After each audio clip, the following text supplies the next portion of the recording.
Hello friends, welcome to Java tutorial. In this tutorial, we are going to study about the exception handling. First of all, what is exception?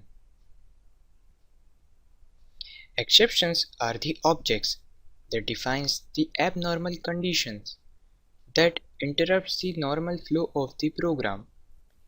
It means exceptions is nothing but the error. There are two types of error, compile time error and runtime error. Compile times errors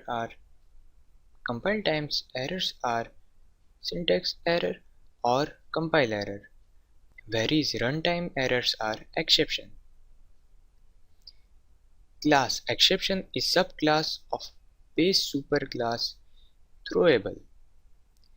There are two types of exception, checked exception and unchecked exception. Let's discuss about the unchecked exception.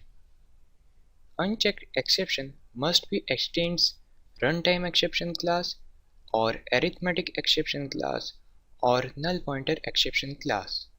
Unchecked exception can be occurred anywhere in the program, but not compulsorily. Unchecked exception is an exception which extends the runtime exception. Now, let's discuss about the checked exception. Checked exception is exception which doesn't extend runtime exception. This exception avoids the compile time error. As an example, IO exception is a checked exception. Now, let's look at the exception handling. Now, let's take a look to how to handle exception. It is a mechanism for handling exception by detecting and responding to exceptions in uniform and reliable manner. In exception handling, we can catch the exception to run our program without any runtime error. There are 5 keywords which is used in exception handling: try, catch, throw, throws, and finally. Throwing an exception. When we want to detect an abnormal condition, then it is called throwing exception. Catching an exception. The exception which is thrown must be caught.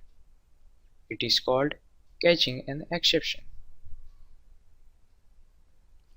Now, let's take a look at the try and catch block, which is a good mechanism for exception handling. Using try and catch block, we can monitor and catch exception. So we can protect our code from exception and program can run smoothly without any error. Try block contains the code which may cause the exception. Catch block must be followed by the try block. Catch block contains code to be executed if exception occurs. Here is the syntax of try and catch block. In try block, there is a code which may cause exception. Catch, it takes parameter as exception class and object. In its body, there is a feedback code if any exception occurs. To clarify your idea about the try and catch block, let's take a look at the example. This is the example of try and catch block. Here in example, I, j and k are the integer variables. This is the try block. Here value 5 is assigned to variable I. Value 0 is assigned to variable j, and this is the I divided by j, and result captures into k. Now this is the catch block. In its parameter it contains the arithmetic exception because here k is equal to I divided by j, which means 5 divided by 0, which is not possible.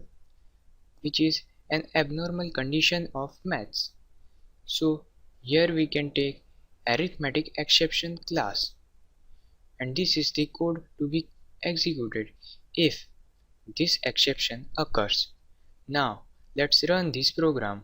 After run this program, we can get output like this: divide by 0 not possible, which is our statement here, and which is comes from the catch block. It means here in try block exception occurs, so the program skips the try block and display the catch block. I think now you have clear idea about the try and catch block.